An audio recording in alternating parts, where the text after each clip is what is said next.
Back live Friday.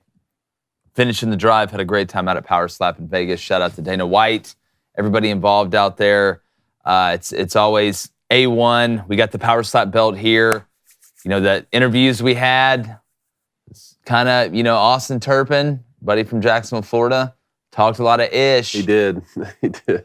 But, Wolverine at the end of the day. Mountain Home, Arkansas. Look, if you're going to get a slap fight with somebody from Mountain Home, Arkansas, it's probably not going to go good for you. No. But no, it was an absolutely great event. Love going out there. Love seeing everybody. The Red Rock Casino was awesome. It's always a great setup out there. Shout out to everybody at Red Rock. But we're glad to be back. Glad to be live. Huge weekend. We've got a ton to get to. We've got live calls. Remember, the line opens up 7:15 a.m. Central, 8:15 a.m. Eastern. That's 1-855-236-3228. We're going to try and be quick with the calls so we can get to everyone. We rarely get to everyone. I want to see if we can do that today. But, y'all ready to rock and roll? Let's do it. Do it. South Carolina gets roped into Michigan's scouting scandal.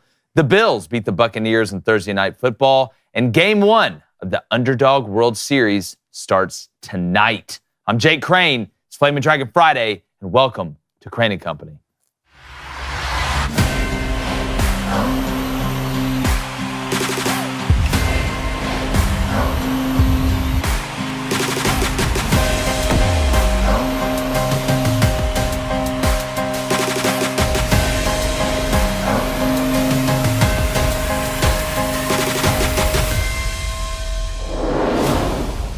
Now, we all know the attention blow-up that this Michigan scandal with Connor Stalions has caused. It's still all over the news. There's more information that comes out every day. And now it seems to have bled its way into South Carolina, being accused of using the sign stealing from Michigan to beat Tennessee. Now, I'm sure this won't be the last of us hearing about more and other teams doing it. We've already talked about how pretty much everyone steals signs to a certain extent. Some are more discreet than others, and some are more in-depth than others. But there are two things that I think everybody should remember in this situation. One is a folly of arrogance, and the other is a warning. Now, Michigan probably wouldn't be getting drugged by the college football realm, and to this extent, if they didn't portray a holier-than-thou attitude, and that they're the cleanest of the clean and the purest of the pure. See, Michigan wants you to know that not only are they better than you at what you love the most, being college football, but they don't have to get down and dirty to be able to do it. We see it with how they handle real-world problems. They're always pushing to be the most progressive and inclusive. Turns out, you guys are just as dirty as the rest of us. And you know what? I love it. I'm here for it. Now, the second is for those out there that are piling on Michigan, throwing stones from your ivory tower. If this can happen to Michigan, it can damn sure happen to your team. And I hate to tell you, they're stealing signals too. And the further you keep digging down this rabbit hole, South Carolina won't be the only team who gets brought into the crosshairs in this discussion. Next, it could be your team. So I would caution everyone rooting for more info to come out and for this to bury Michigan and Jim Harbaugh, because maybe the dirt will start piling up on your team's casket. So remember, I told you. I'm going to bring in my co-host, former Michigan quarterback, David Cohn, who I do want to say has been very across the board when it comes to dealing with scandals at other schools. We've talked about Tattoo Gate. We've talked about all the stuff that's gone on at other institutions that you didn't play at. And you've been very consistent with how you felt about it. So, having played somewhere, it's just like if ever I say anything good about Auburn, being an Auburn fan, people are like, oh, well, you're an Auburn fan. Well, I'm harder on Auburn than anybody. That's how I feel, you say too. 10 things that aren't positive, then you say one positive thing, and that's just the society we live in. And to my right, y'all know what today is. It's time. Roll that bad boy. This is flaming Dragon!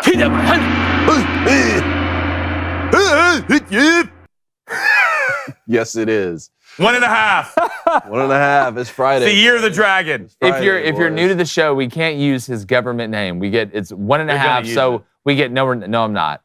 I can say it once if it's at 1.5. A lot of times the callers try and, persuade me to say it or trick me into saying it. Don't put this on the people. No, dance this dance many a times, buddy. This ain't footloose. Flaming Dragon, obviously my right, former Western State, Colorado wide receiver. David, I want to start with this, and I don't want to stay on this too long because it seems like, we have to hit this every day because something new happens. I'll again go back to the people that used to make fun of, oh, well, your team's paying players to go there. And you know what?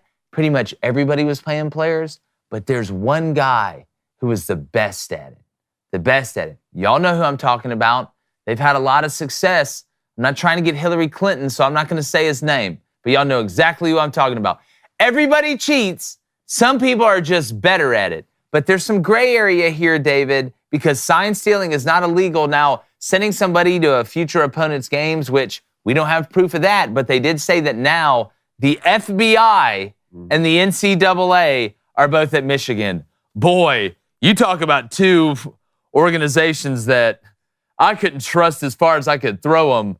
Not a good situation. Well, I didn't do anything. The gray area is what this is all about. So when you say the word cheating, it's like, well, that's what we're trying to get to the bottom of here. Like, were there loopholes that were exploited? And when you talk about these other fan bases, not wanting to point fingers at other schools, what you're saying to me is there's a reason why the coaches are kind of like, hey, can we not focus on this so much? Move on but from the this? Fans and the media are really wanting to make it a news story every single day. Like, there's a reason for that. But the NCAA is now in Ann Arbor. They're at Michigan. So at least like, hey, can we just get to the bottom of whatever the situation is? Yeah, they're going to the Little Brown Jug. Stop by for a burger. Make sure you get the mozzarella sticks. Don't talk to Blaine about it, though. Here's the thing. The NCAA... right off the bat. That's an early one. Hey, man, look, sometimes... Hey, you're on point right now. Sometimes, look, you're hot. You're hot. On the times we come back from Vegas, it never works out well. I'm still on Pacific time. Okay? Here's the thing. The NCAA is the IRS. They're the IRS. They are. They have these vague rules, right? These bylaws. And, somebody in the neighborhood got a new boat, and the rest of the neighbors are like, hey, this guy over there is finding that gray area. Let's call the IRS. Let's get them in there to investigate. And then all of a sudden, wait, the IRS is now in your books and they say you owe $8,500 in back taxes. And you're like, no, I follow all the rules. No, we just told you owe $8,500 in back taxes. What are you going to do? What are you going to do about it? What are you going to do about it? You think South Carolina, the only reason they beat Tennessee is because, they were involved in a sign. If you watch that game... come on, man. If you watch that game, that's not the truth. But I will say... The report, not the truth that South Carolina didn't have their signs or signals, but South Carolina won that game, all right? And you see the Tennessee fans that are the real ones, they admit that. If you want to make excuses, like I said, if I want to hear excuses, I'll interview prisoners. You lost that game because South Carolina was the better team on that day and you slept on them. That's what happened. Now, Flamin' Dragon, a report did come out that TCU knew that Michigan had their signals. So what do? They use it in their favor. Wow. You can use it as a strength.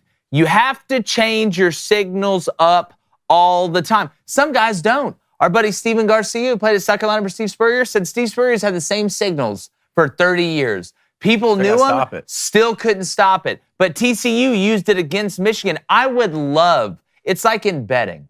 I would love to know that somebody had my signals and they believed I was going to use them. Yes. And I wasn't going to change because that's a weapon. It's like if I know somebody that makes bad bets and I'm going to take the opposite. Because if you don't know, then I do know, right? I can fade them. So it's, again, it seems like a personal petty vendetta. And I will caution everybody, you want to start opening up the books. Like you're saying, around the whole neighborhood, hey, how did Chad get a boat? He's 42 years old, lives with his parents, and plays Call of Duty all day. How can he afford, that boat and that Sea-Doo? All right, let's start opening the books up on everybody then, because I don't think you're going to like where this ends up. Well, at this point, I'd be more pissed if I found out that my team wasn't stealing. That's a great point. That means you're not trying hard enough. Yeah, all right, you don't care enough. You have to realize, and for all the goodies out there, you got to realize college football is the mob. All right, it's what it is. It's not a clean game. The more you want to run down this rabbit hole, the dirtier it's going to get. Next, a bunch of guys in suits are going to show up to your house and demoralize you when you open the door. The thing about Michigan, this is the most egregious thing they've done, in my opinion. I mean, you go back, what's his name, Matt Weiss? the old offensive coordinator. I mean, that whole scandal. That's a weird That deal. whole scandal with the FBI. That may be the catalyst. That may be how this all started. I agree. Computers and all. And the worst thing at all, I mean, you hire a woman to coach your quarterbacks. Let's be honest. That's the worst thing. Well, that's what I think the punishment should be. That's the worst thing you did. That's what Jake thinks the punishment. The punishment should be like she has to call the plays for a game. Please, nobody no. can If they play like Indiana or something, nobody like, can it help. won't matter. No, nobody can help. It's stop there's no, it. hey, I like this. That, in my opinion, should be. I do want to talk about your point on the holier than thou, because I saw you tweet this, and I had just gotten off the phone with one of my buddies. We went to the University of Michigan together, and I was like, Jake, you're spot on about this, because reputation matters so much, not just to Michigan alums, but also to the administration. And that's a good thing, right? You want to be proud of your university and that you have integrity and high character and everything that comes with that, and being a Michigan man. But one of the things about it is, and there's a lot of the Michigan fan base right now that's like, hey, what are the details? Like, did our football program actually cheat? And if so, what are the punishments for that? And can we just get over this? We don't want to be in the spotlight for having done something wrong. But a lot of it, too, is if you're going to start winning and you're going to be on top, which is just so funny we're having to deal with this without Michigan having even won a national championship yet. We're just talking about better win back-to-back. Yeah, you better win now. Because now, because people are going to make fun of you either way, it's sort of like the Astros. Now, at least the Astros went and got another World Series. Now, if you lose a game, though, everybody's just going to talk about, oh, you didn't have the signals this time around, or whatever. Go ahead. Well, I'm going to say, people say the same thing about Auburn and Cam Newton. Look, I know Auburn paid Cam Newton. Y'all know Auburn paid Cam Newton. Everybody's paying everybody. Like, oh, well, y'all had to buy Cam Newton and he had still a laptop in Florida. Guess what? I don't care. And that happened around the same time, right? Say whatever you want. You know what I remember? We paid Cam Newton? Yeah. You know what I remember? That field goal going through against Oregon to win the national championship. I remember that. Say whatever you want. Say whatever you want. And you know what? At some point in Michigan, look, I mean, what did Spencer Rattler say to just tie this thing up in a nice little bow? If they ain't hating, you ain't popping. Well, and that's my main point here when it comes to the fan base and the administration who don't like dealing with any sort of bad publicity or anything. A lot of it is, well, how do you really truly want to be the best team in college football? Because everyone's going to have to deal with some of this type of stuff. Like, do you remember the NCAA investigation into Michigan 10 years ago with practicing for too many hours? Not many people remember it. Why? Because Michigan wasn't good when Rich Rodriguez was there. Right. I do, because I had to sit across from the NCAA and answer all of these stupid questions that they were asking. Oh, was it mandatory that you had to practice for more than 40 hours a week? 40 hours a week? You think there's any college football program in the country that's practicing for less than 40 hours? There's a better chance somebody's practicing for 40 hours in a day, which is 24 hours. Are you kidding me? Like, you don't think that your team, right? Like, the NCAA could come in right now and find something on every single team in the country. We got accused of practicing for more than 40 hours a week, but even there, what was the gray area? The word mandatory. Was it mandatory? I went in and told the NCAA when they asked me, I said, I don't know if workouts in the summer were mandatory. I could technically not be there. Well, here's the thing. It's like, you know, during the summer, you go and throw those 7-on-7s at the practice field where the coaches can't be there.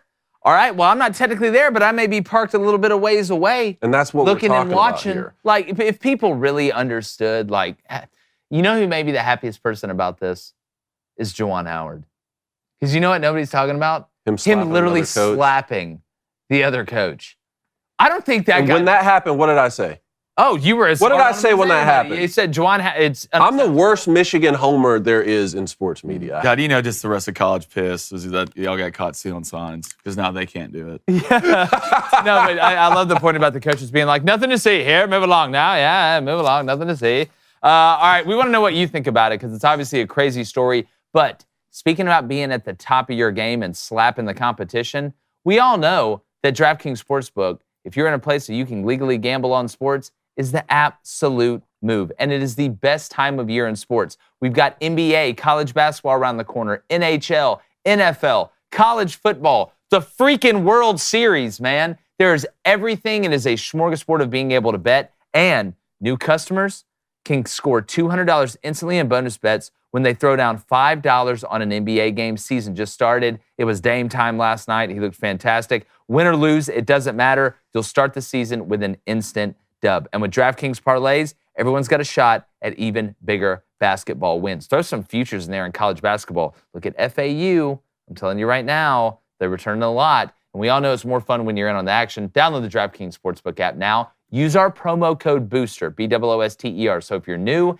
download it, use the promo code BOOSTER, and you can get $200 in bonus bets instantly when you bet just $5 on NFL football as well. So that's NFL and NBA, only on DraftKings Sportsbook with our code BOOSTER, BOOSTER. Helps out you, helps out them, helps out everyone in the trust tree. The crown is yours. Speaking of the trust tree, all right, we're almost to the point where we can bring in some new merch. We're going to unveil a couple of new items that we have, including a clothing item and a new logo that we're really super duper jacked and tan about. But if you haven't bought a candle, you haven't bought anything yet, Crane & Company merch helps out everybody. We're going to put the link in the description and in the chat. So head over there and grab some. It helps everybody out. We appreciate y'all. All right, Booster Club. Booster Club. Let's start off with Brocky. What's up, man? He says, it's such a shame this is all going on because it's legitimately the best Michigan program since 1997 with Charles Woodson and Steve Hutchinson, etc. Yeah, I'll do you one better.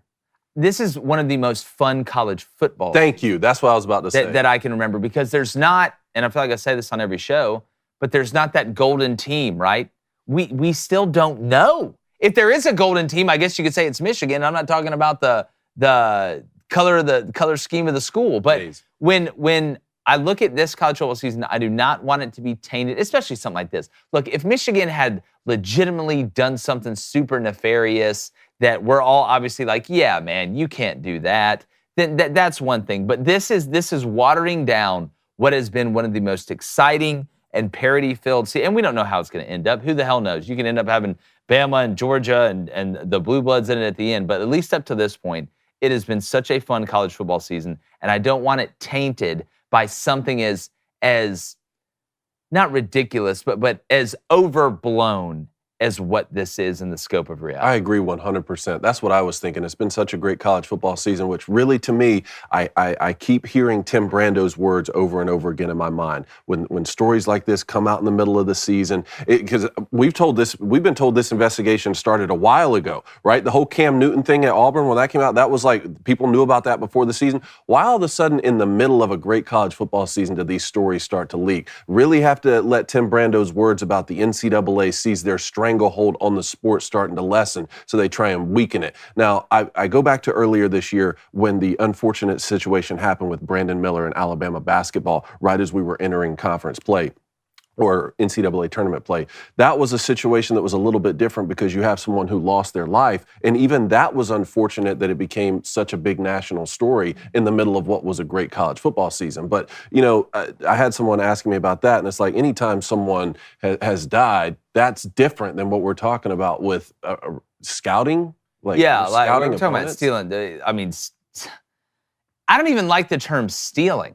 You can't use it. Like if I'm out there like in plain view doing something and you observe it, all right, and how you attain that those observations, to me, we can sit here and have this argument. But the term stealing signs, it already puts it in such like all of a sudden it's like Watergate. Yeah. You know, like you got guys with flashlights in there looking at like filing cabinets, like they're just rappelling from the ceiling inside of Ohio State's, you know, football facility into the coach's office, like Tom Cruise, you know, in Mission Impossible with the music going on behind. It's out there for everybody to see. Let's go to Aaron Demers. He says, I want the FBI to do the investigation on the NCAA and see what turns up. Yeah. Oh, yeah. now you want a real story? You want a real Who monitors the NCAA? I'm getting popcorn. That's the real question, right? What's the checks and balances? There's no like, all right, well, the legislative branch, the executive branch, there's no checks and balances on the NCAA. Like, they don't have the power to, like, subpoena people and stuff like that, but they are, at least for now, the governing body with no checks and balances. I mean, you have J. Edgar Hoover's son, you know, J. Edgar Jr., whatever the hell his name was. I don't even know if he had a son, but that's basically what the NCAA is. Let's go to TP. He says, going and recording 40 of your opponent's games, recording them, and then uploading them to shared drive for coaches isn't a loophole. Well, okay, so you know they record all these games. All of them. On film, in 4K. and you mandatorily have to send that film to your opponent. In conference, you have conference guidelines and you have NCAA guidelines outside of that. I'm going to go and tell you. So let me ask you this. How is that any different? How's that any different from a coach calling another coach who just played the team they're about to play and say, hey, what did y'all do that worked? What did y'all do that liked? Hey, give me a heads up. It's no different. It's no different at all. Coaches talk, all right? It's a lot smaller community than I think a lot of people understand. Coaches use each other to help because a lot of these guys coached with each other, are coached for one of these guys. Like that's what, the best part about having a coaching tree outside of helping guys advance their life and take care of their family and things like that? You have spies everywhere, absolutely everywhere, and they owe you. They're in debt to you. You have got to stop looking at this thing like it is some pure lemonade stand operation in some suburb out in Sunnydale with a bunch of 11-year-olds. This is a billion-dollar industry. Coaches are paid to win games. They will do what they have to do to be able to operate at their highest level where they got to call an old assistant, they've got to upload something on a drive.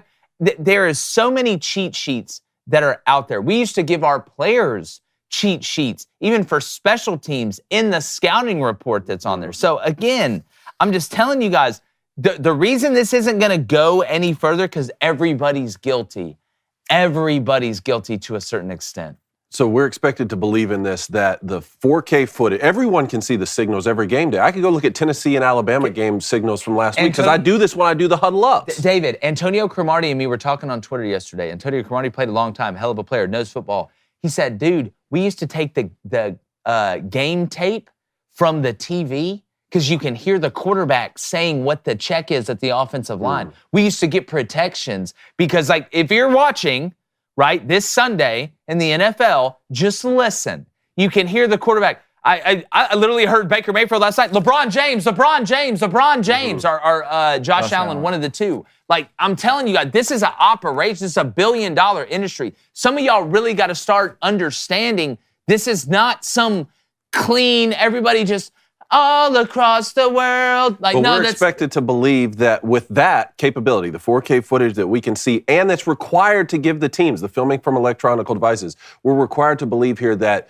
a fan going with an iPhone and sitting on the 40-yard line somehow gets higher quality footage or better footage. And again, this may speak to just how much Michigan actually messed up. Like, maybe this guy, Connor Stallions, who apparently wrote something called the Michigan Manifesto, which I'm already thinking two things. One, anybody who writes something called a manifesto, it never ends up well. But also, two, we care that much finally? Dude, we care that much that we're trying to win? Okay, maybe he just really thought he found a loophole, and this guy in the chat who wrote that comment is right. Because my thinking is, you're former military, you're covert ops, you figured out a way to like actually dissect all this information and give, again, it's just statistics, right? You're giving the coordinators information and saying, you use it how you want. Don't all out blitz just because they used to use some signal. They may have changed it, right? Which is what TCU's saying they did. But we did all that, but we're still sending like Venmo payments online, or we're not like, he's not covering his track. So it makes me think like either one, he really just thought he was smarter than he was, but really he messed up, or two, he's didn't actually like break any of the rules, and he's like, no, these payments aren't for what you guys are saying they are, because the NCAA still hasn't told us what exactly is going on. The media has told us, not the NCAA, but the NCAA also requires the people who are under investigation, i.e. Michigan here, that they're not allowed to speak and defend themselves. Yeah.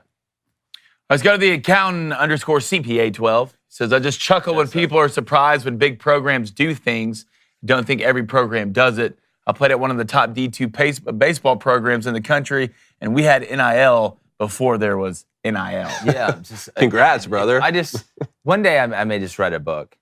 I just write a book called Guess What's Happening. Guess what's happening in what you love.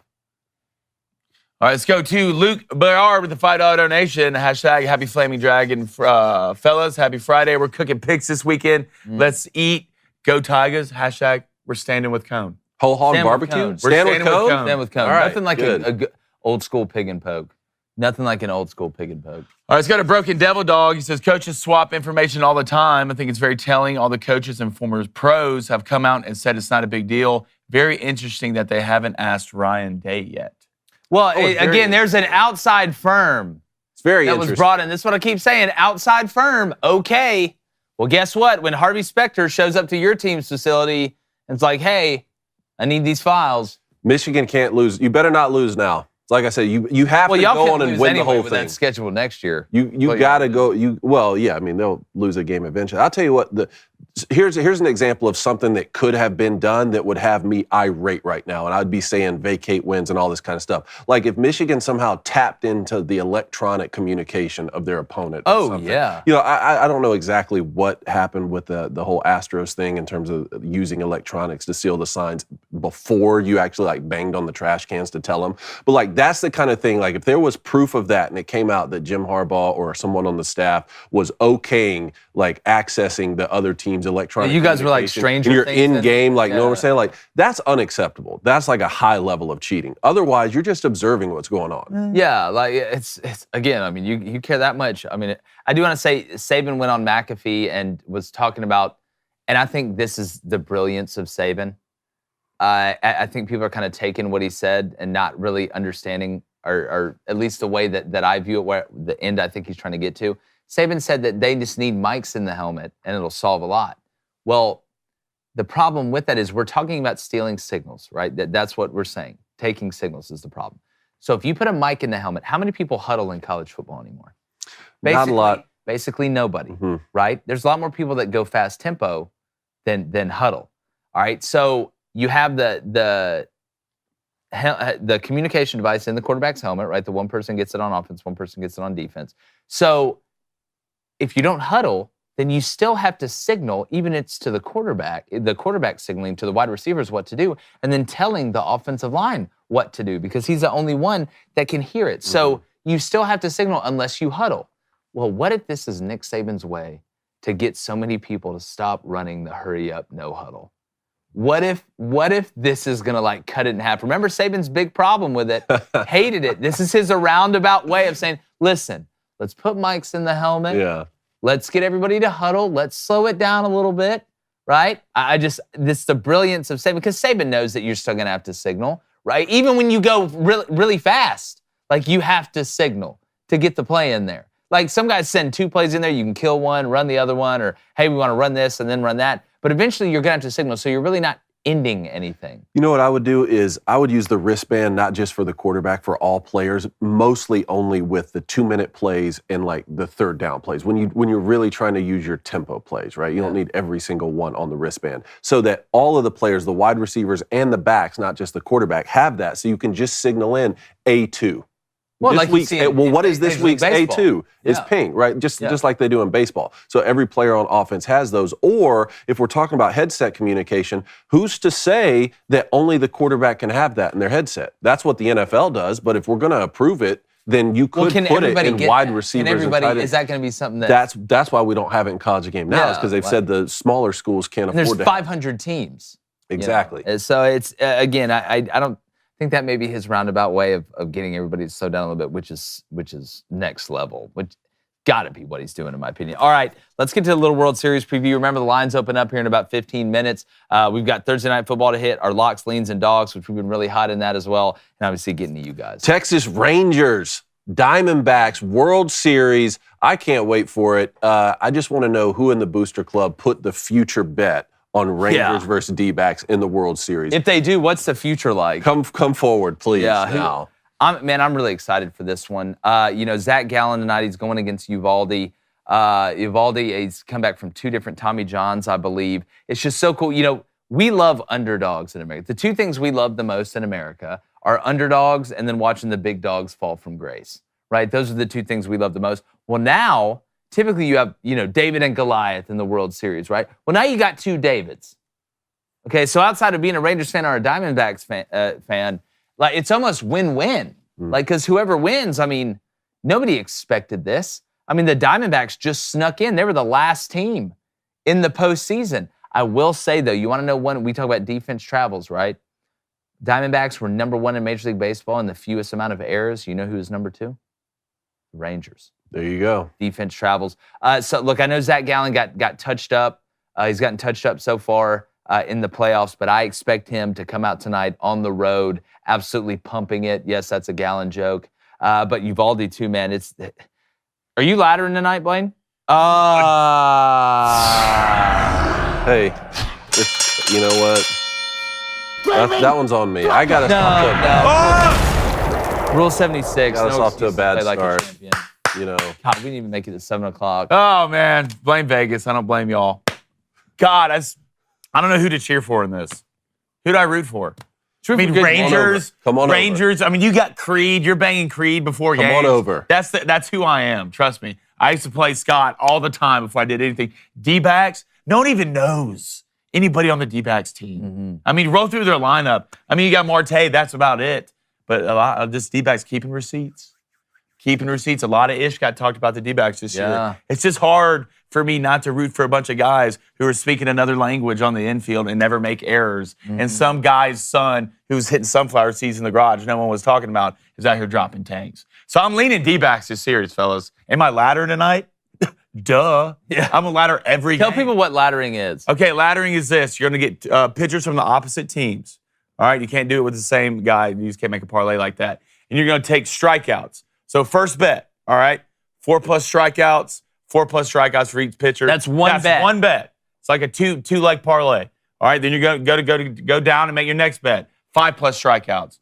That's another bet. Then go down, 6+ strikeouts. You're going to take it all the way up as far as you can go. And you can do that. And then if you feel like one pitcher is going to have a better day than the other, all right, you can ladder that other guy higher. So you can go 5+ with one guy, 6+ with the next guy. 5+ with that same guy, 7+ with the next guy. So that's how you ladder pitchers.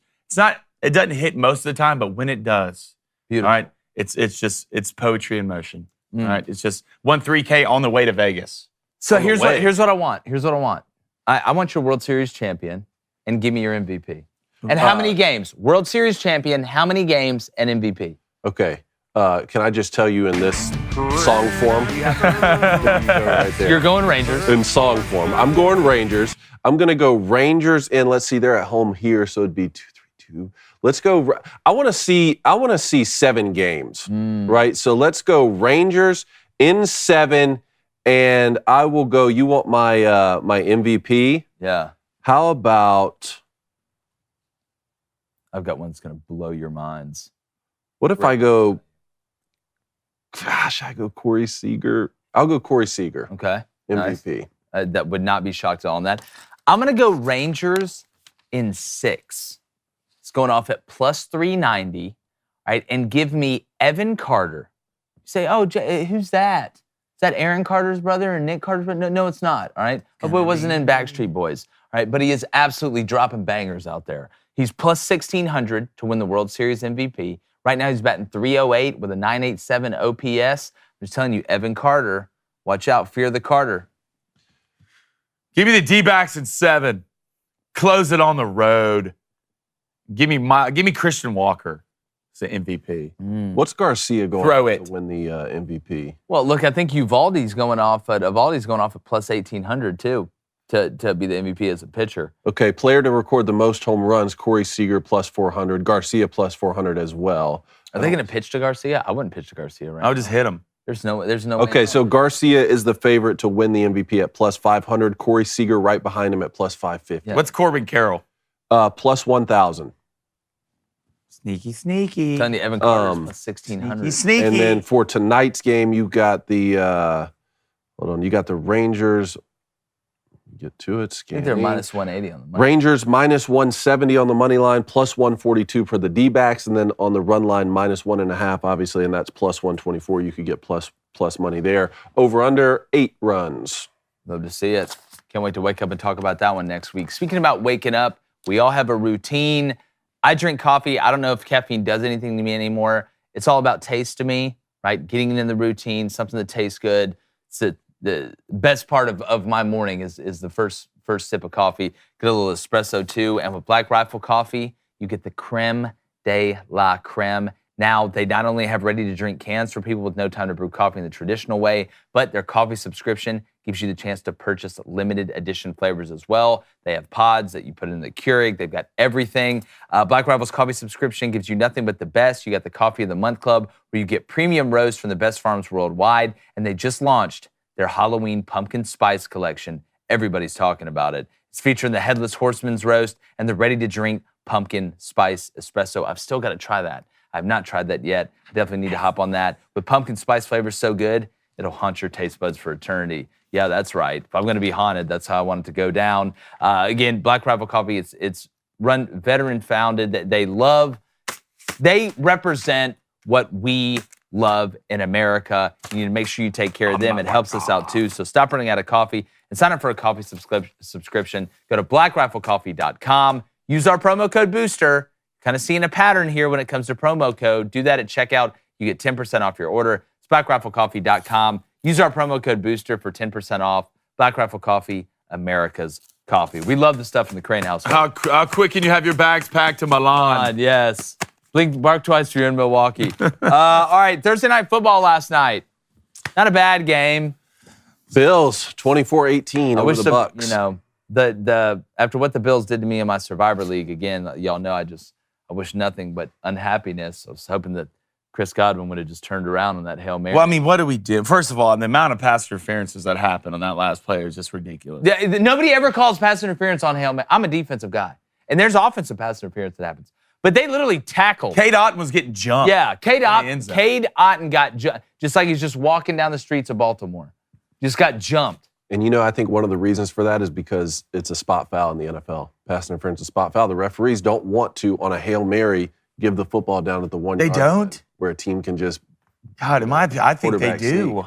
I feel like refs throw the flag at any chance they can throw it. I think they'd be a lot more willing to throw a Hail Mary pass interference flag if it were a 15-yard penalty rather than a spot foul at the 1 yard line. Here's my thing. If it is a foul, it is a foul. Yes. You cannot referee or officiate the game different just because there should be no difference in the way the game is officiated from whether it's the first play, whether it's the ninth play, or whether it's the last play with the game on the line. If it is a penalty, throw the flag. I say this in basketball all the time. Last possession of the game. It's going to be like, hey, man, just let him play. What? What do you mean, just let him play? Officiate the game. If it's not a foul, it's not a foul. If it's a foul, it's a foul. Like, what? Let him play. Like, if I'll say this.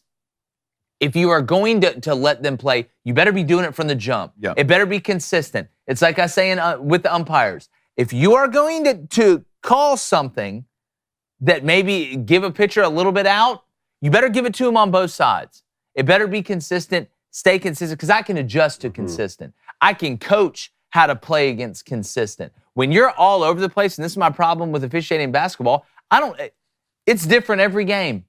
It's different every game. So I'm with you on that one, Flamin. I don't understand how it never, ever, ever, ever gets called. Ask yourself this. When's the last time you saw a pass interference call on a Hail Mary? I want you to think have to about go that. back. Bills now 5-3, second in the AFC East. And I'm wondering, is this going to be a 10-win team? Here's some of the road games the Bills have coming up. All right. Bills are going to go on the road to the Bengals, on the road to Philly, on the road to the Chiefs, on the road to the Chargers. They still have to play at the Dolphins. They have the Cowboys this season, even though they'll get that one at home. And then you also have games against Broncos, Jets, and the Patriots. I don't think so. I don't think the Bills are that good. Man, they've let me down. I don't really think. I think they're okay, but I don't think they're great. I mean, even watching that game last night, and even the Bills winning, you didn't walk off that field impressed with the Bills. I don't think the Bucs are that good. Baker's Baker. The one thing I will never get is that Mike Evans has 0 receptions walking in the halftime. I don't think he caught his first pass until the fourth quarter. Chris Godwin, I think 5 receptions at halftime. You throw it to him twice in the second half. The Buccaneers are really good at not giving their best players the football. And Baker got sacked one time, and Baker's eyes It's like the opposite immediately of what should be happening. just went down to the rush for the rest of the game. So, I mean, you scored 10 points in the first half. Your touchdown was fluke in the second half. You threw the Mike Evans bounced off a guy, and he somehow caught it. And the same thing with the 2-point conversion. It hurt a little bit yesterday. Had Dalton Kincaid as the first touchdown scorer, and he gets they do a little front pitch. He gets tackled at the half-yard line. He broke the plane, but the ball didn't. So after that, the whole game was dead to me. But neither of these teams impressed me. I do want to ask you, speaking about the NFL, did y'all see where during the bye week for the Jets, Zach Wilson went on vacation with his girlfriend? And it's making its rounds away in the New York media because remember last year, I think everything just fell apart after the bye week. Here's where I'm at on it. I just don't know if I'm Zach Wilson and I'm getting this opportunity because you don't know how many opportunities you're going to have left. Not that Zach wanted Aaron Rodgers to get hurt. This is a thing where he could sit behind him maybe a little bit, learn, obviously. But if it's me and I am getting another shot after I was going to be the golden child, found out, hey, maybe I didn't really know what's going on. Maybe I'm a lot further away than what people thought and where I was drafted. That's why you don't just draft somebody based on them running around in their pajamas, throwing at a pro day with no defense, no pads on or anything like that. I just don't know if I could go on that vacation during the bye week when I got the Giants. Well, if you're ever going to do it, it'd be against the Giants. No, you want to New York rivalry. You don't even play them every year. Good graces of Jets fans a lot quicker because he's still taking heat, obviously, and shrapnel. Go beat the Giants on the road in the Meadowlands. Like go beat them there.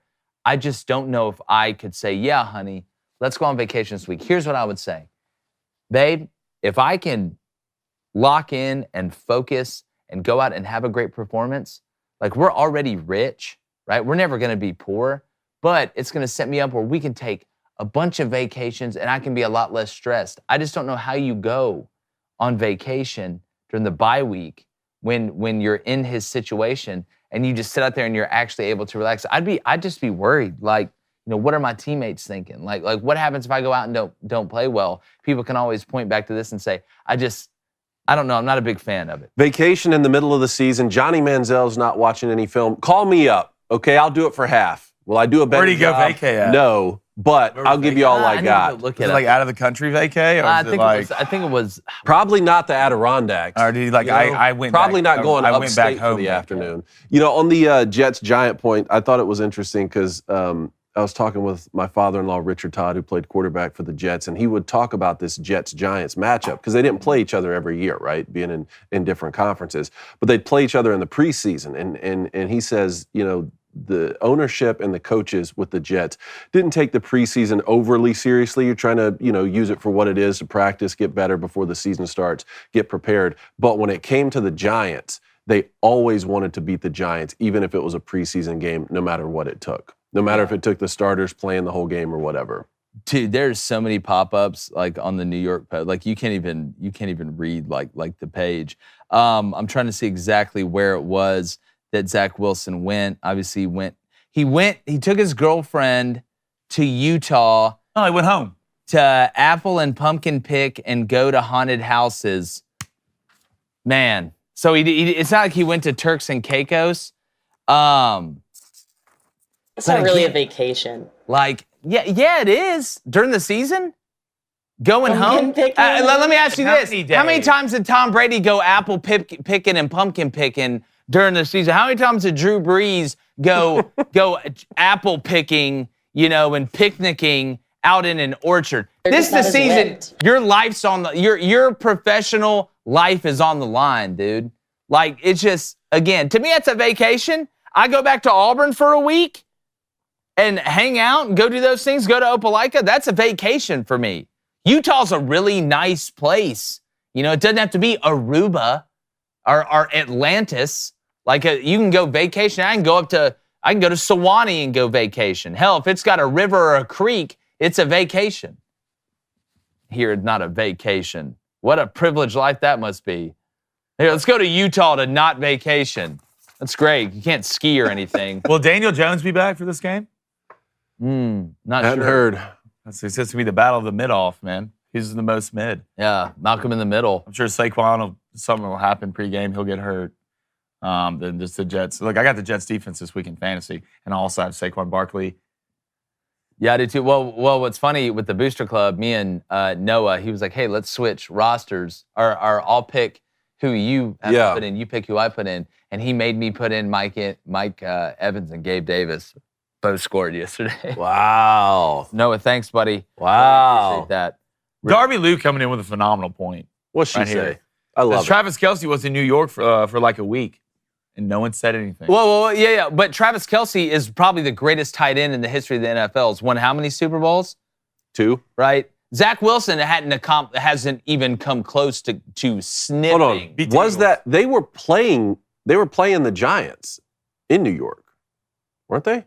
Or was it the Jets? I don't Either think way, the it's New Chiefs- York. The Chiefs played. No, the Chiefs. It was the Jets. Again, it's Right. where Oh yeah, you're because that at, was the right? game when they were talking trash about Zach Wilson Yeah. after It was a Rodney Philly Harrison. game. So he was Philly in New game, York. that's why I was He there. was there for an away game. What did he just stay like an extra day or something? Yeah, but again, like look at what Travis Kelce could retire right now, and he's going in the Hall of Fame. Like Zach Wilson looks like he's about to go try and kill Hook with Robin Williams and the rest of the gang in Neverland. So like, we were comparing that. It's like what you've accomplished. I don't think anybody would be like, man, Travis Kelce just doesn't care. Look at him out there with Taylor Swift doing Pfizer commercials, but also going for $180 and 2 touchdowns. he did. Like this a He's commodity. balling, man. What did Drake say? There's level to it. Darby, you know I love you though. All right, let's get to locks, leans, and dogs, and then we're gonna get to calls. We got that graphic. Throw it up. Graphic. Lock it You in. can do it. Here we go. Yes. Dog, yes. All right, been really good in these. Last week was probably our worst week with locks, thanks to me. It wasn't great. You guys, I think one of you were 2-0, one of you split. I think I was 2-0 on dogs too. You were 2-0 on dogs. I did hit on Bowling Green on one of my dogs. Here's what I got. It's under season. All right. South Carolina, Texas A&M, under 52.5. I actually locked this in at under 53.5 earlier in the week to be one of my show bets for Saturday that's going off at -110. I think A&M's going to score a lot. I just don't think they're going to score 53. And we'll see with South Carolina. But when you've got that front seven that A&M has against that offensive line that's basically group of 5 that South Carolina has and not really good group of 5 like James Madison group of 5, this is not going to be pretty. Give me the under 52.5. And then Georgia, Florida, right? Give me the under 49.5. I think this game is going, no Brock Bowers for Georgia. We'll see kind of how they operate. Not that I think they're going to just fall apart, but I think this game is going to be somewhat slower, somewhat drudged. Florida's going to try and run it with Billy. We know he wants to run it, get in the pistol and run that thing. I think they need to try and there's going to be a lot of eye candy with motion and things like that to be able to open it up. But Graham Mertz has shown the ability to throw the ball when the run game's not there. But guess what, Georgia, the best part of their defense is? Probably that secondary. So I feel like Georgia, I'm gonna get to, if I think Florida's going to cover the 14.5 too later, but give me the under 49.5. Then my leans, I'm staying with the unders. I should have probably put this as a lock. These will be 3 show bets on Saturday. Okay, I can go ahead and tell you. Auburn, Mississippi State, under 41.5. I don't know if you played 10 quarters if they could score over 41. We're going to be honest, but with my luck, it'll be the shootout of the century. I think 3-2 may be high scoring in this one. Then give me Ohio State, -13.5 on the road at Wisconsin. It's going off at -129. It's at 14.5. I don't like that number. I just don't see how Wisconsin scores. Yep. I just don't. Is Mordecai playing or is it the? No, he broke his hand. He's done. I love that bet. Yeah. And then my dogs. I hate to go against alma mater, but Lafayette at South Alabama. South Alabama's 10.5-point favorite. I know they beat Southern Miss, like Southern Miss stole something from them. But this Lafayette team, pretty damn good. Give me Coastal Carolina at home. Underdog to Marshall. Grayson McCall got carted off last game. Updates were that he was doing a lot better. You obviously love to see that. I think they play inspired. I just don't trust Marshall. Got to see if Ali's going to play or not. He's their best player. He's probably the best player in the conference, honestly. But give me Coastal at +145. That Lafayette bet's at +310. I love it. All right, let's have another big week. I think I was 5 for 6 last weekend on locks, leans, and dogs. That Alabama scoop and score busted that under in the Tennessee game. But I like Minnesota, Michigan State under 40.5 at -110. I just don't see how a ton of points get scored in that game. Remember, I took the Minnesota-Iowa under last week. That one hit for sure. Another one of my locks, I like Southern California -10.5. They go on the road to Cal. Yeah. I just, we'll find out a lot whether or not, do they have some quit in them? Is Caleb Williams going to pack it in? I just don't see that being the case. I think Southern Cal comes out, they win by 2 touchdowns, maybe even more against that Cal team. For my leans, I agree with you on Texas A&M and South Carolina under 52.5. Just don't think a lot of points are going to get scored in that one, especially when you talk about, Texas A&M's ability to really stop the run. Let's see if Spencer Rattler can go on the road and just, have sort of a freak out game. But even in that case, like Max Johnson would have to do the same thing at A&M. I like that under 52.5 number. Also, Mississippi State +6.5 going to Auburn at Jordan Hare. How do you guys feel about that one? I mean, look, I think this game's a pick 'em. I mean, it's a cripple fight. Mississippi State 4-3 right now, going to Auburn at 3-4. You know, I mean, the 6.5's kind of weird. Maybe you could buy it up to 7.5, something like that. But given Mississippi State that many points right now, coming off big win David, at Arkansas. David, what game has more points scored in it? Auburn, Mississippi State, or Minnesota, Michigan State? I think it'll be Auburn, Mississippi State, just for the ability that they could like bust some big plays and play bad defense. You know, I think at least at the end of the day, Minnesota has proven they can have a strong defense, and Michigan State's that bad on What a offense. depressing conversation. I'm sorry. I like them Not your with fault. the points. You know, We need to start stealing signals. Cheat! don't say stealing. No. All right. For my dogs, I like Arizona. Arizona plus 130 against Oregon State. They get them at home. You know, Arizona is quietly sort of putting together Jed. pretty good season. Jed can Fish. do it, man. Ernie, Arkansas. Underrated. What'd you say? You know, Arkansas, I mean, maybe worth giving a call.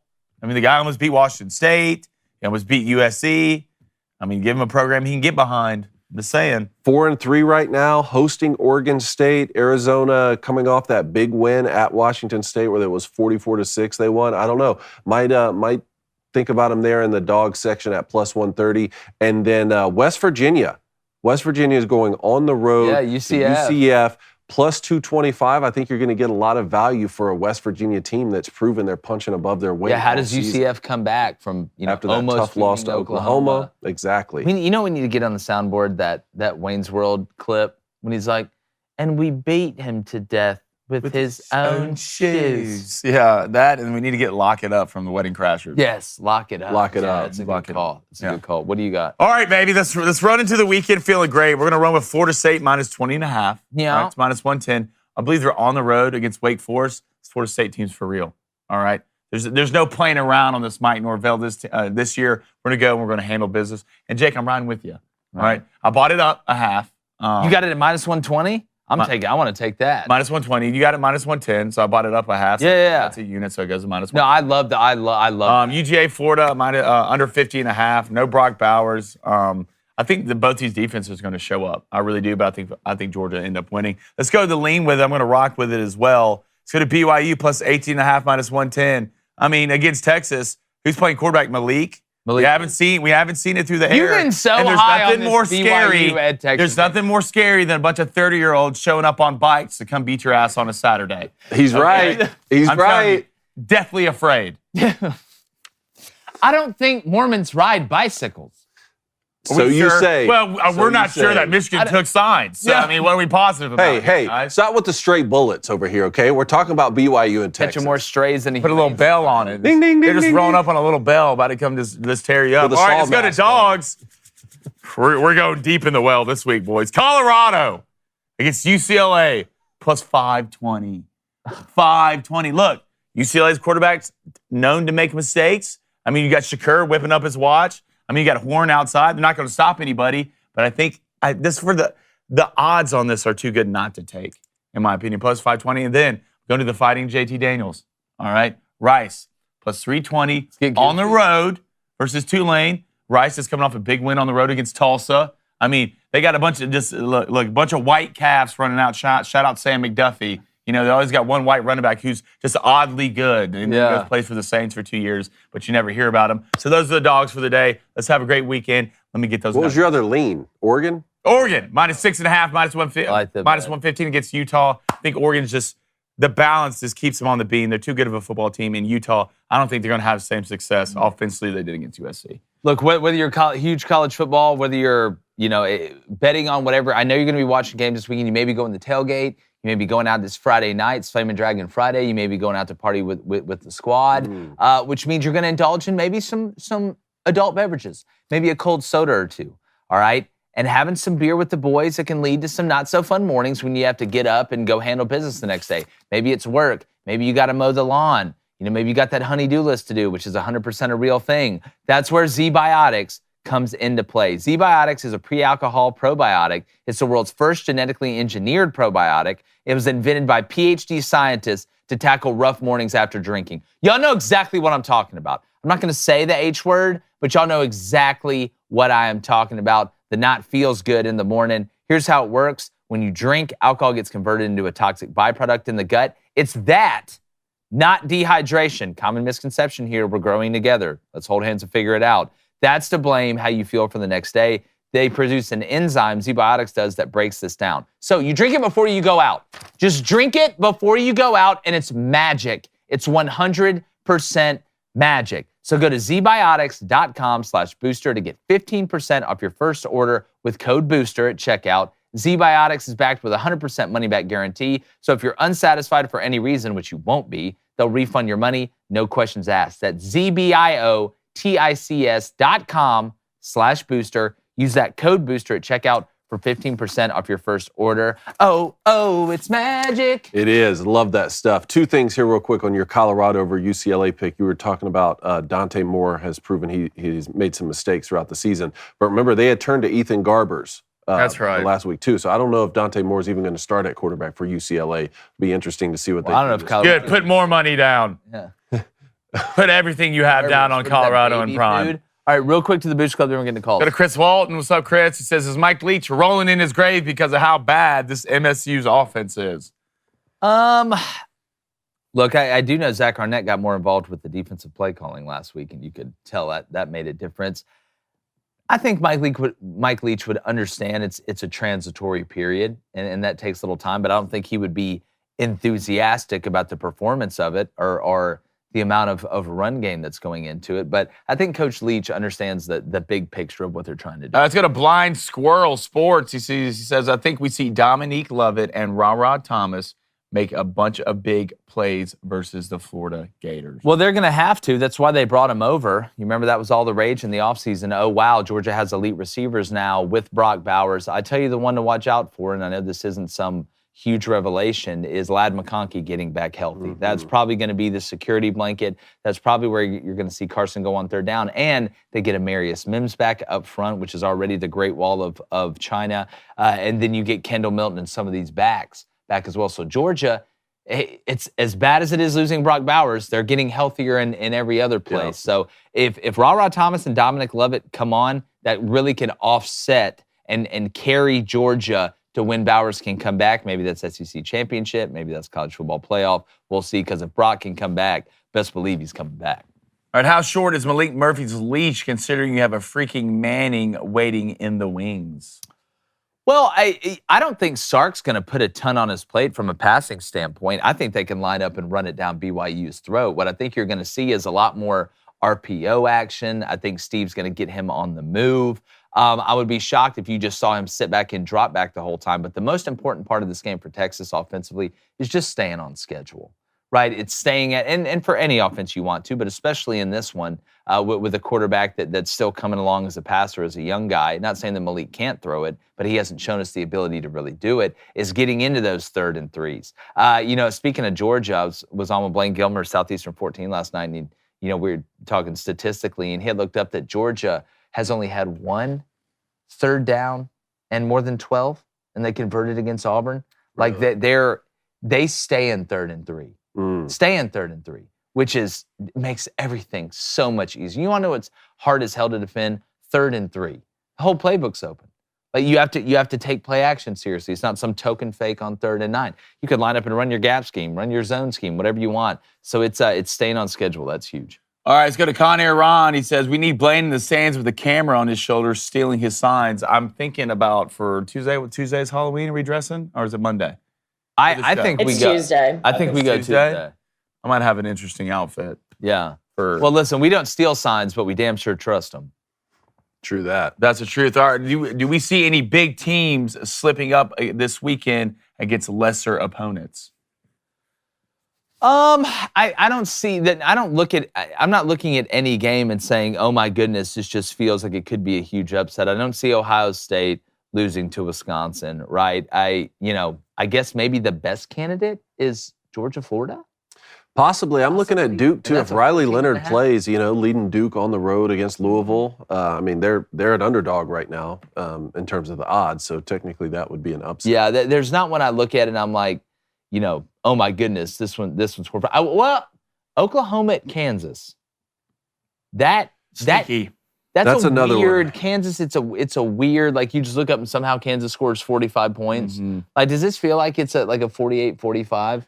That's Oklahoma another. That win. one's -9 right now. Over under 65.5. So if it's a 40-45, pound that over. Absolutely pound that over. All right, let's get to calls. All right, here we go. Let's get to Trey in Alabama. Trey, how you doing, man? Tra? Oh, hey, I'm actually in Atlanta, but that's okay. I'm an Alabama fan. So I just read what they put here. Yeah, he'll read whatever's in the prompter. Yeah. So, I wanted to touch real quick about the Alabama-Tennessee game. Mm-hmm. You know, we could talk about how we absolutely manhandled, little brother and embarrassed them, pulled their pants on and all that. Mm-hmm. But really, I want to talk about their fans because I've seen a lot of complaining fans, out there throughout the years and everything.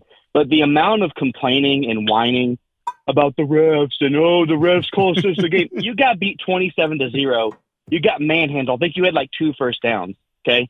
You had like less than 100 yards of offense. Relax, all right?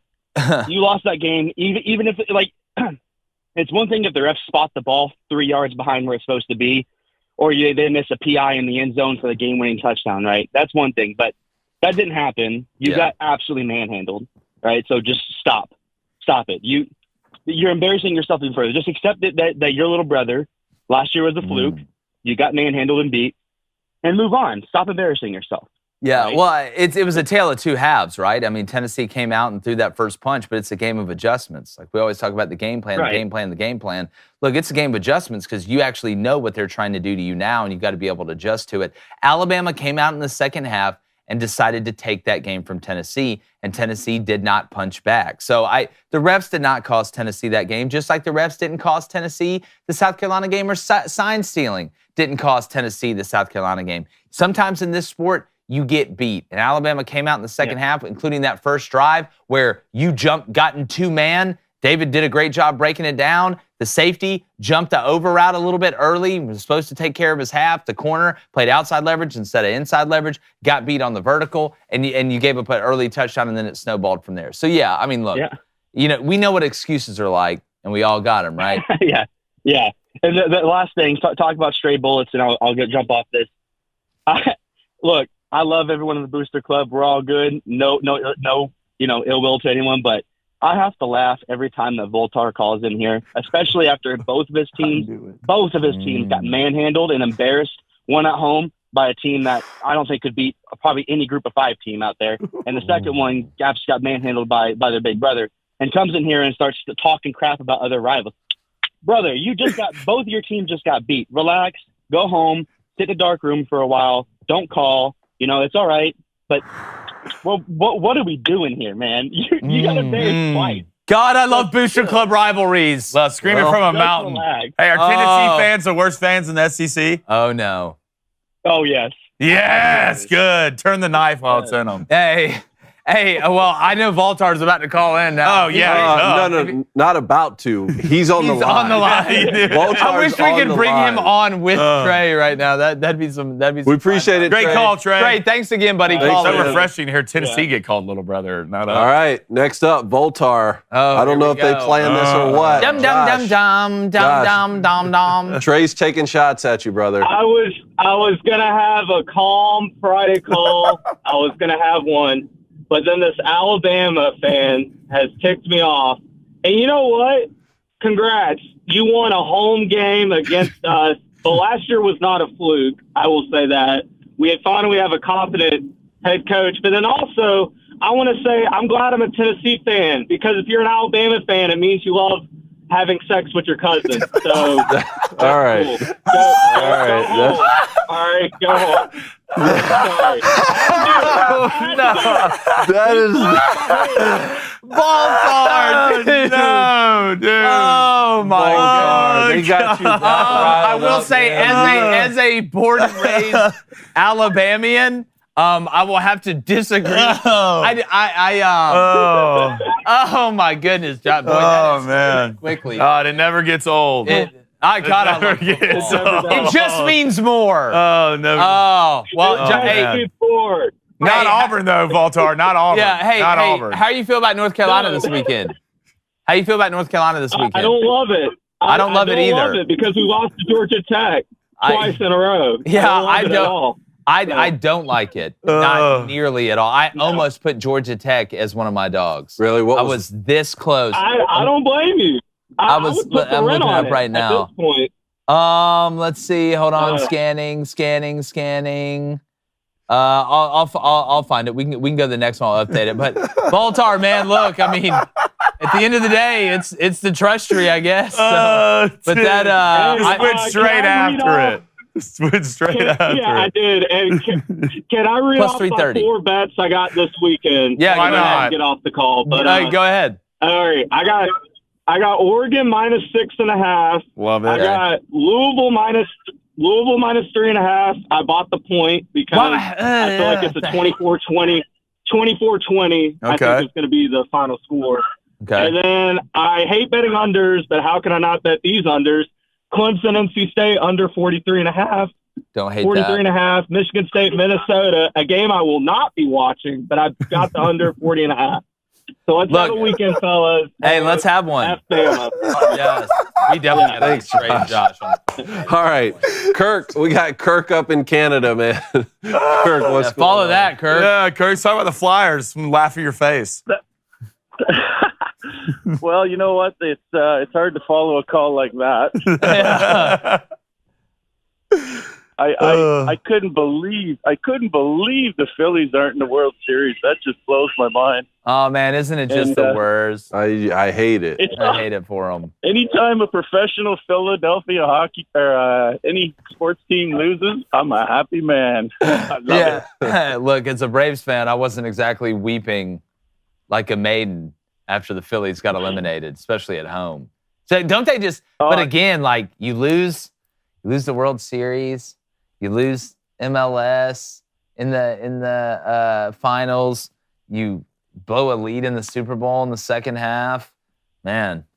Don't worry. There's one team that's going to save Philly. Yeah, tell them. And it's the Flyers, Tell them. baby. Hey. Fly high. Huge win over the Fly high. Wild. We're 4-2-1 right high. now. Bunch of young stars out there looking great. 12.5, Kirky. Gordon Bombay's the coach. That's what I heard. Well, yeah, I was talking to a Flyers fan at work, and he was telling me all the pluses of the Flyers, and I was like, just stop talking. I don't want to. Yeah, I want it to burn. Yeah, I want that So- raccoon pelt or whatever, $50 in Canada. The last time the Phillies, well, I don't know if it was the last time, but back in 1993, the Phillies were playing a team in the World Series. I want to bring you back to one of the greatest home runs ever hit. It was 30 years ago this week, gentlemen. Joe Carter? October the 23rd. Yes, sir. They get up in the top of the ninth. I just watched the ninth inning again the other day on YouTube. Ricky Henderson's on first, 2 out. My question is, who scored the winning run of the World Series? Who was standing on first base when that home run was hit? Oh, man, this is a great question. Think, Jake. What year was Ricky it? Henderson was 1993. No cheating. God, is there a dragon attacking the city in the background? Yeah, Kubota just drove by. Oh, God. Well, yeah, kind of then. I don't know. So, what? I mean, is it I'll not? give you a hint. Is it Pat Borders? No, Pat he Borders? was the hero in the 92 World Series against the Braves. Yeah. I know. Well, yeah. This guy also won the World Series MVP. He went 12 for 23 in the World Series and was the first player to hit 2 doubles, 2 triples, and 2 home runs in the same World Series. And he's probably in the Hall of Fame. I haven't checked, but I'd be very, very It surprised wasn't. if he's No, not. Molitor. Paul Molitor was with the. Is it not Joe Carter? Paul Molitor is the answer. Paul Molitor! Let's get it. Wow. Yeah, how about that? Paul- Deep in the bag. Deep bag. Deep today. in the bag, Kirk. I Deep love in it. the bag. Yeah. But hey, man, Well done. just look to the sky. Just say the word. Oh, Good stuff. Thanks, guys. Keep killing it. Love the show. Thanks, man. Thanks, buddy. All right, let's go to Chad in Oklahoma. Oh, God, Chad, it's just what's a up? who's who today. It's a who's who. It's been a while, fellas. How we doing? It has. welcome man. home, Chad. You haven't even looked at me lately. I got a question. If Caleb Williams does get drafted and he gets part ownership of a team, does Utah get a portion of that considering they own it? They should. They should. By the way, hey, do you agree? Urban Meyer came out and said that Kyle Whittingham is the best coach in college football. And that's who Urban Meyer left Utah, the program too, right? Because they haven't had another coach since Urban left there. Yeah. He's the best coach in college football? Did Nick Saban retire? I'm confused. I mean, you would have to almost – I mean, I think the state's about 99% dry, so the fact you're getting any college athlete to go there is sort of impressive. That could be a really good thing or a really bad thing. Well, 18-year-olds, when they get there, no matter what state it is, they're getting their alcohol legally, so. Well, such a Michigan thing to say. I don't know. Yeah, golly, David. What? You guys just can't follow the rules. You guys are just... No, I'll show you how much we follow the rules. My teammates used to drive over to Canada, to Windsor, because you could be 18 and drink there. See? Loophole. Gray area. Yeah, there loophole. it is. Hey, they're in Windsor. We need to launch. They're in Windsor? I'm just glad I finally know how Bill Belichick got the ideas he got. Tom Brady just straight out of Michigan, just, hey, here's what we do. Yeah. Let's just implement Yeah, that. Tom brought stealing signs to the NFL. Yeah. Yeah. Lloyd Carter didn't know what an iPhone was. So my opinion on that thing, just real quick, and then I wanted to get into, the number one team in the country right now, that is the Oklahoma Sooners.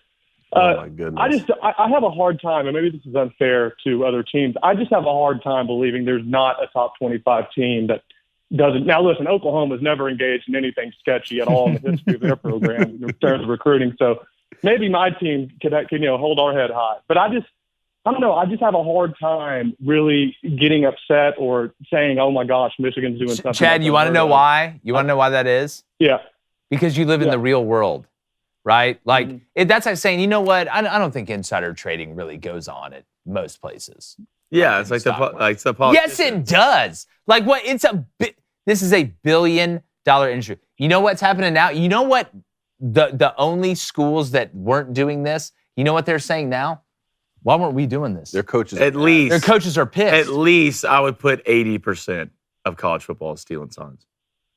Oh, without a doubt. I would say 80%. Again, at least. Again, to the point of stealing. What do you mean steal? Observing? Like, here's the thing. Here's how you know if Michigan won this thing or not.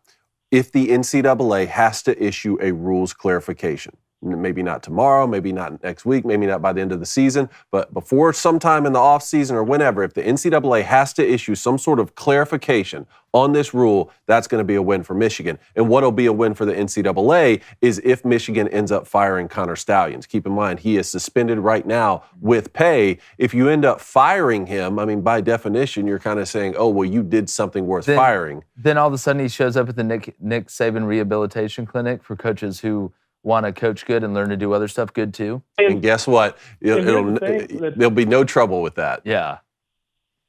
Sorry about that. Here, and the thing is, there's a saying in law that goes, the verdict screams louder than the charge. And the NCAA, I mean, say they drop them, all they want is that the taint on Michigan now that they've engaged in something that's just unheard of and obscene in the college football world, which. To me, I just don't think it's true, and I think those that actually pay attention to the sport know that. But getting to OU's game this weekend, I am, if you look at the weather, I am not sure, because one thing OU has struggled with is running the ball in terms of having actual, breakaway runs. Mm-hmm. And I'm worried, curious what you guys think of this. One thing that I think has hurt OU is we have not had a starting offensive line, same five in consecutive games. Yeah. It's either been due to injury or someone gets in that is not doing the job correctly, and so they're subbing in and out. And Beanbo's talked about, developing a chemistry with not only the linemen that are up front, but with the running backs and the timing of them hitting the holes and understanding how the blocking assignments are going, are happening. And I'm hoping that we can develop some sort of flow, because what worries me is when you watch Oklahoma play right now. And I'm being hypercritical because I do think they can make a pretty good run. High standard. Yeah. Well, when you watch them, we really don't have a run game that picks up and starts really becoming dominant till later in the game. And part of my worry is that is just because right now we're dealing with teams that don't have the depth up front to deal with what we have in terms of size and just athleticism. And when we play teams like a Michigan one day or like a Texas again, or those teams that really do have the guys up front to cause problems consistently, I'm worried that if you don't have a run game to rely on, you're relying on Dylan Gabriel passing the ball. And to me, that's not what you want to be doing when you play these elite defenses. Yeah, well, obviously you want to have balance, but what I'll say to this, Chad, and so it's a great call, is I think some of that is because of the pace y'all play at, right, which is one of the best symptoms of operating at that pace. But when you run that style of offense, it's a math problem a lot of times, right, most of the time, where you're looking what's in the box. You can supplement that run game with that quick passing game out, whether it's in the screen game, whether it's in the true quick game, or anything like that. But I would be it would almost give me more confidence knowing that you haven't been able to put the same offensive line out there 2 straight games and you're sitting where you're sitting right now. And just like we talk about Georgia's a team that's developing, and some of these teams are developing right before our eyes, they're turning to really good teams.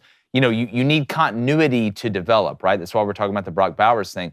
Once Oklahoma can get that continuity, if they can ever get it, you never really know because football's a violent sport. Then I can see if they're not operating at their highest level now, that means that they haven't peaked yet. So I would take a little bit of solace in that. But Chad, you said the weather. What's the weather supposed to be like in Kansas?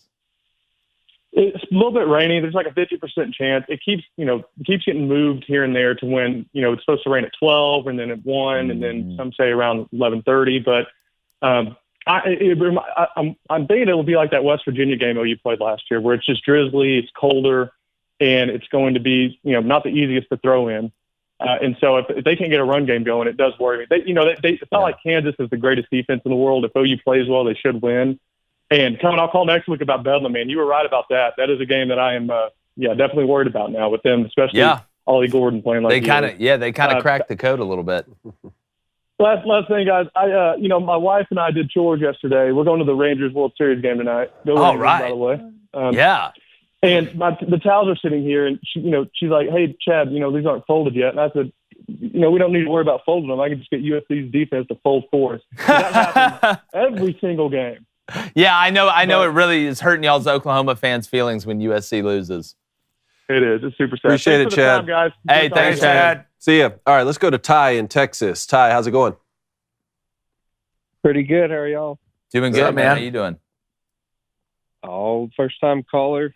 Big Texas A&M fan. I got Appreciate it, man. Yes, Dragons, go. Go get him, Ty. Please. Yeah. I blame Auburn for the whole reason Jimbo is at Texas A&M. Good. For Wegman? If it hadn't have been for that, hadn't have been for that lucky catch of a missed field goal from Alabama, y'all would have never, ever made it to national championship and, just made Jimbo look like a genius. Well, there was a Hail Mary that season, too. There was multiple things that happened. But, like we say, if ifs and buts were candy and nuts, that's all be Merry Christmas. Real question is how quick are we looking at Urban Meyer right now? That's the real question. Are we throwing the bag at him? Why is he not there already? That's what I'm saying. That's what I'm saying. I throw the bag at him. Ty, like, is there? You've got a pulse on the fan base.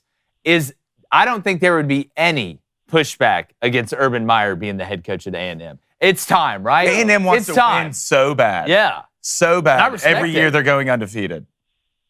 There's people that are 80 years old that are still wishing, like, hey, before I die, can we please just win one? Yeah. I mean, it's the Titanic throwing the diamond off the back. Just for some reason, it warms my heart watching A&M fail. Why? I don't know why. It's something about it just warms my heart. I don't know watching them fail. Apologize to Ty. I will not apologize. Ty, we're not all like that. I've actually got no problem with A&M. I think it's just the Yale leaders y'all have. It rubs me the wrong way, man. Yeah, I don't know why there's not any girls there, but can you imagine how differently that would be looked at if it was girls that did it? Oh, it'd be totally different. It'd be looked at totally. They'd be like, we would love it. If I could get one good 5-minute set from one of those guys when they do the comedy stuff, they make the jokes.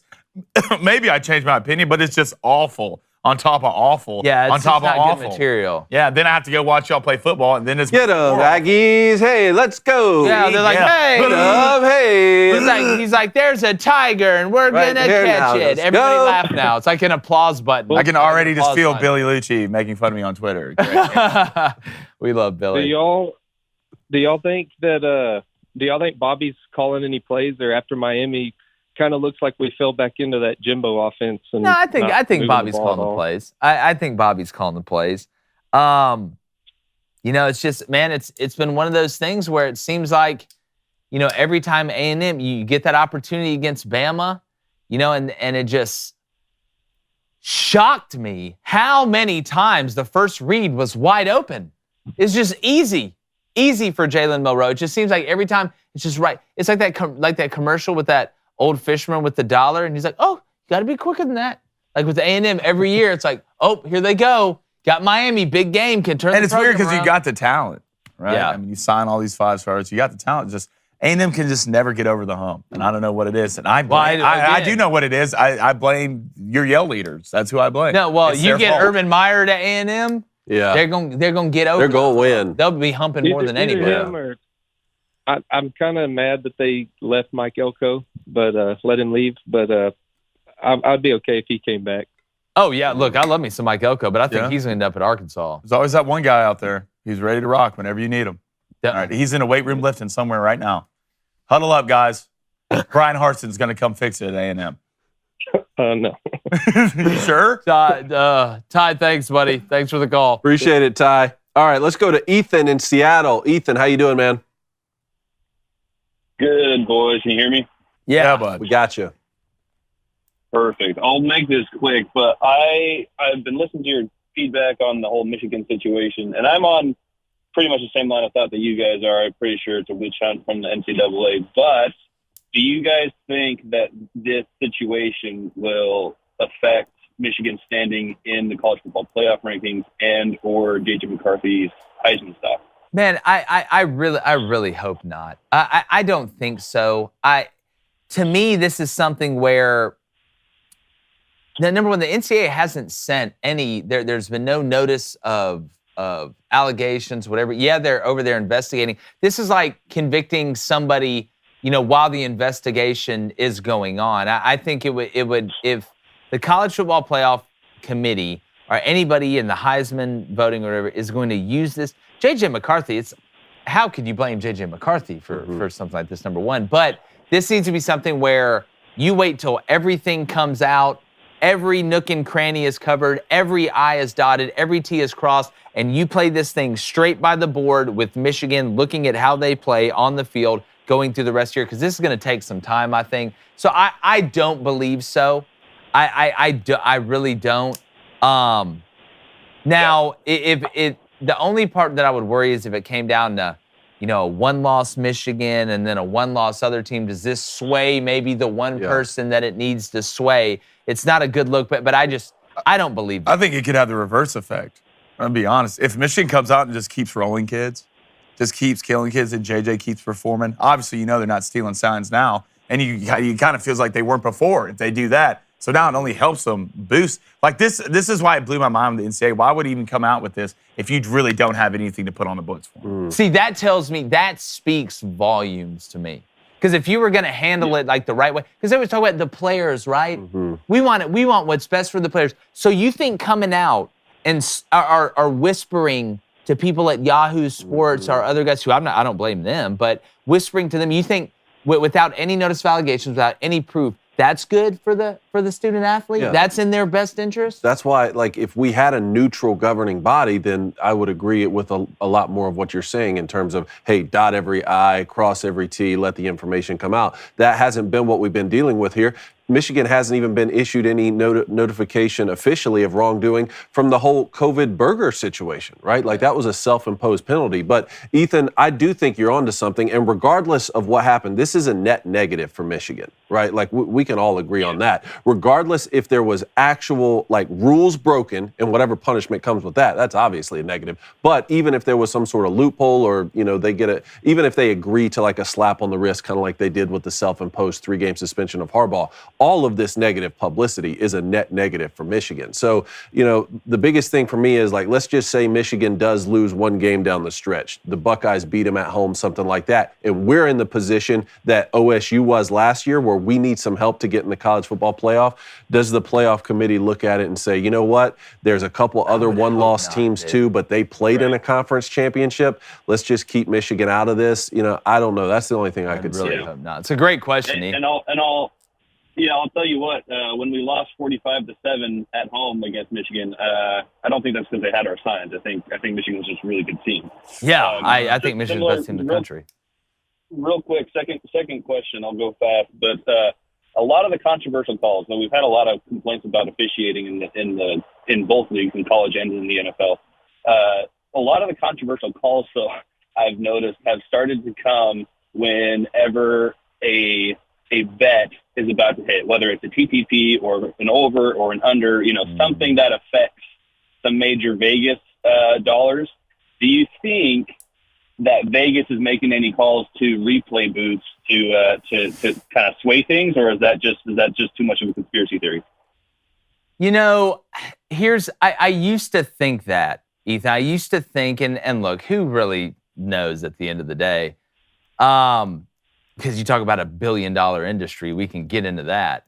But I think there's so many things to bet on now, right? There's whether it's props, whether it's you can bet on this drive, who's going to score the next touchdown, that every call that gets made affects whether a bet hits or not. So I think it's through the prism. Maybe you're looking at it through the prism of what you're betting on, and you seem like, that when I make this bet, when I'm looking at it, the over-under, well, this one call at the end really cost me. Well, in another world, if you had a different bet, you could be on the opposite end of that where it helped you if it extended a drive or something like that. So I think it's kind of the beauty is in the eye of the beholder, I guess, is the best way to answer that. But if it came out tomorrow and they said, hey, they've been fixing games like we saw in the NBA, would anybody really be shocked? But the question is if not at all. Are you fixing game? The only way to know is, are you making calls because we know what the public's on, right? If the public's on a team, like 75%. Are you making calls that are swaying 50-50 games where you got the public and then, Vegas, they're on different, or it's like half and half where it's not really affecting the money that much? Or are these big time calls coming where 80% of the public is on one side and Vegas is on the other 20% and it's helping out that 20%? That'd be the only way to figure it out, in my opinion. True. I guess I wish it was my bets they're affecting, but unfortunately, Washington. Well, listen, if they want to help me out, I've got no problem going into cahoots with people behind the scenes. Of course. But thank you guys. That's all I have. All right, Ethan. Appreciate it. Thanks, Ethan. We appreciate it, man. All right. I'm going to head over to the board. If you're on the line, make sure you call in Monday. Oh, my legs. Oh, yeah, it's asleep. God, I thought maybe I snuck away with it this time. But, Blaine, the club. All right, let's get some donations. Oh. Fellas, let's go to Max Destruction Ken. The $10 donation says, Diamondbacks in 6. Ooh, Corbin Carroll, MVP. All right, y'all are both on that train. All right, let's go to a dashing mustache. A dashing New York City. I'm the most devious. Let's go to Major Moose Knuckles with a $5 donation. Poetry. The amount of whining I'm seeing out of Vols fans is absolutely absurd. Grow up. Y'all sound like dudes in the chair force. Hashtag loose pants. Hashtag go Army. Hashtag. I even saw it in some of the comments on the Huddle Up, which usually doesn't get too many negative comments, but a lot of Tennessee You've been fans, dicing up Tennessee this year. This is my home state. I want Tennessee to do well. I picked them in the NCAA championship. I picked them to win games. But, yeah, there was a lot of comments in the Huddle Up about, that was holding and, I hate you and all sorts of stuff. Yeah, you suck. Let's go to Ethan Williams, $5 donation. Appreciate it. He's coming out with a prediction that I was going to call off. Lincoln Riley becomes the next coach in Dallas. And the Cowboys trade up to take Caleb Williams at number 1. Look, who's been saying that? Who's been saying Lincoln Riley? Lincoln Riley, he's going to bring Alex Grinch with him. That defense. Please, no. The only guy who can ruin it is Alex Grinch. All right, let's go to DWise188 with a $20 donation. Appreciate it, buddy. Good morning, boys. Explain to me why Tennessee fans are accusing USC of being part of a recent cheating scandal. Where's any proof besides random tweets? Y'all won this year, the last 4 out of 5. Take your L. and just move on. Well, here's the part I laugh. Like, if you think South Carolina was stealing signals the whole time, how do you think their ass is 2-5 right now? Like, you think that it kept doing it, right? Like, they would have done it more. Like, hey guys, it keeps working. Let's do it more. I think people want to find a way to justify when their team doesn't live up to performance, and this gives you an avenue to be able to say, see, I told you, we're not bad. You guys, the water boy's a cheater. Basically, the narrative right now is that this Stallions guy at Michigan sent interns or whatever to go film the signals at different teams around the country that were playoff contenders like Tennessee. And then one of the coaches on the South Carolina staff had coached with Jim Harbaugh or something before. Really? So they're just trying, they were trying not to get Tennessee in the playoff or not have Clemson make the playoff or something like that. Do we need to get Stallions in front of Congress? Why don't we do that with TCU then? We need to get Stallions in front of Congress. We need to get Stallions on the show. Let's get Stallions on the show and figure out what's going on. Let's go to Bryant Ward, $10 donation. Boise State's a 5-point favorite over Wyoming. I know it's in Boise, but what does Vegas know that the world doesn't? As a Boise fan, I'm pretty sure the Broncos are about to be roped by the Pokes. Look, that game, Wyoming, we know who they are. They're going to run it. It's not sexy, but it's effective. Boise State, it's hard to trust them. Yeah, I agree. It's hard to trust them. Let's go to Fergie Ferg with a $5 donation. Good morning. The NCAA is worse than mid. Creighton Company's a goat and happy Flaming Dragon Friday. Yes, everything Possible you said separation was true. Saturday. Possible separation Saturday. Next week, I mean, it is time to get separated. All right, Ryan Gade, $5 donation. Phillies pulled an old Kirk Cousins and choked in playoffs in prime time. What did I tell you? There will be no more Kirk Thuggin slander on this show. Hate. Put some water in your mother's dish. Yeah, buck nasty. Our Booster Club bets are brought to you by DraftKings. All right, we all know that basketball is more fun when you're in on the action, and the teleprompter's now going down. Download the DraftKings Sportsbook app now and use code BOOSTER, BOOSTER, because new customers can score $200 in bonus bets instantly when they bet just $5 on NFL football, too. That's NBA and NFL. That's only with DraftKings Sportsbook with our code BOOSTER, BOOSTER. It's Halloween. Boo! Sir. The crown is yours. Here's what I got today. 1-on-1 yesterday. Not pissed about it. Should have went with the over. Your boys, Georgia Southern, big win. Big Probably win. Beat their ass, Rolled honestly. FAU Charlotte. Ooh, gross. Under 43.5. Charlotte has one of the best coaching names in the biz, Biff Poggi. Really? They're Biff Poggi. Rolling it up. Not in that way, though. Under 43.5 at -112. Then the Rangers. Feel big win at home early. Oh, -1.5 at +120. New York Rangers? Zach Gallen, he struggled in the playoffs. I hate it, Zach. Wait, New York Rangers, or are you talking about?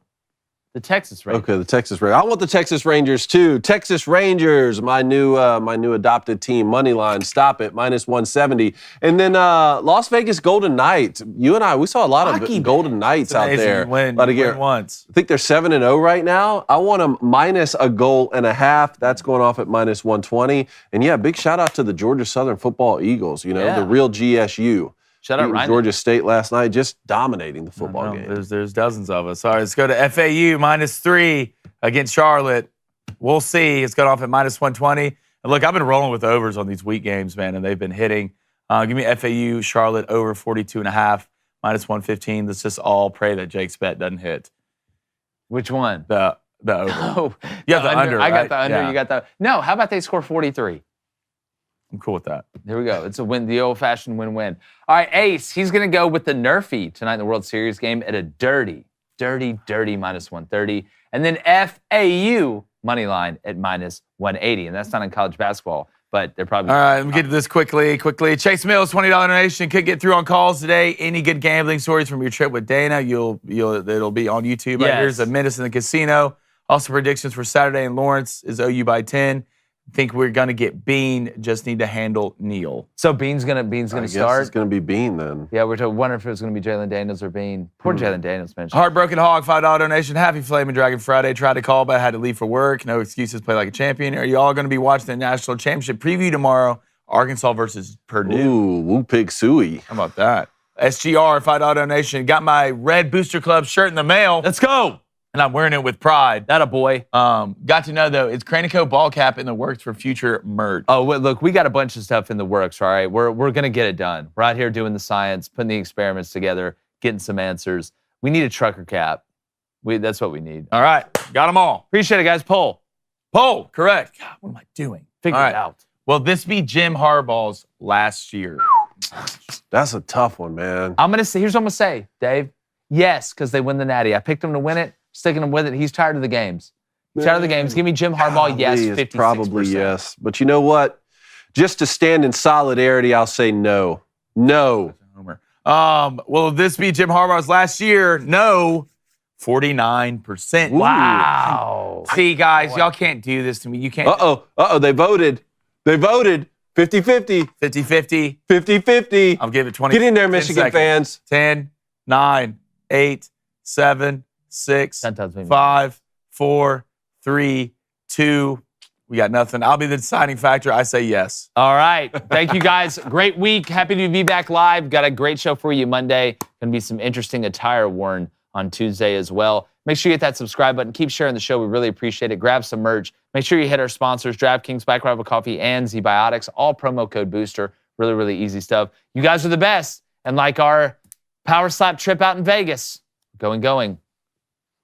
There it is. Gone.